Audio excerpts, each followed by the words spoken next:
Dengan penuh antusias, puluhan pesepak bola muda di Tulungagung mengikuti seleksi timnas U17 yang dilaksanakan di Stadion Rejo Agung.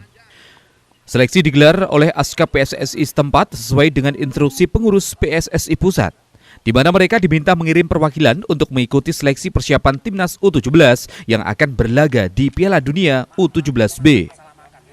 Seleksi diikuti oleh 33 pemain muda. Beberapa persyaratan yang wajib dimiliki peserta seleksi antara lain berusia maksimal 17 tahun serta tinggi badan minimal 170 cm. Penilaian yang dilakukan meliputi gaya permainan serta skill para pemain ini juga disiapkan sebagai kerangka tim untuk bermain di Piala Suratin U17. Nantinya terdapat 3 pemain yang akan dikirim untuk mengikuti seleksi di tingkat Pengprov Jawa Timur. Jika lolos, pemain tersebut akan mengikuti seleksi di tingkat nasional. Pihak Askap sendiri menilai terdapat beberapa pemain yang dianggap layak masuk timnas U17. Askap Kabupaten Tulungagung mengadakan seleksi U17 yang akan kita kirim mengikuti seleksi timnas. Itu instruksi dari PSSI. Nah, kita nanti mengirimkan 3 pemain untuk diikutkan seleksi di tingkat provinsi. Setelah tingkat provinsi nanti mudah-mudahan dari Tulungagung juga mendapatkan kesempatan ikut seleksi di tingkat nasional.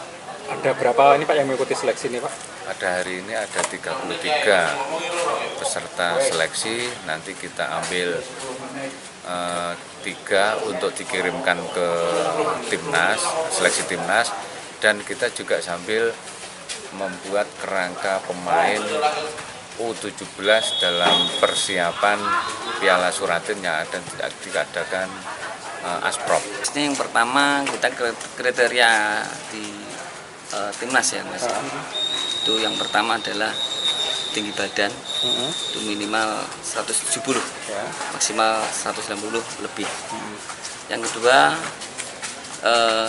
masalah tentang teknik komponen skill kognitif ya, masuk reading the game, cara bermainnya bagaimana, visi bermainnya, terus making decision-nya, ketika dia keputusan aksi main bolanya bagaimana, ketika menyerang, ketika bertahan, terus juga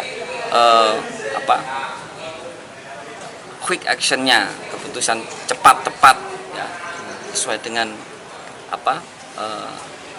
tepat dalam bermain bolanya itu. Melalui seleksi ini diharapkan dapat muncul bibit pemain sepak bola yang dapat membawa nama Tulungagung ke pentas nasional dan internasional. Agus Bondan, CTV, Tulungagung.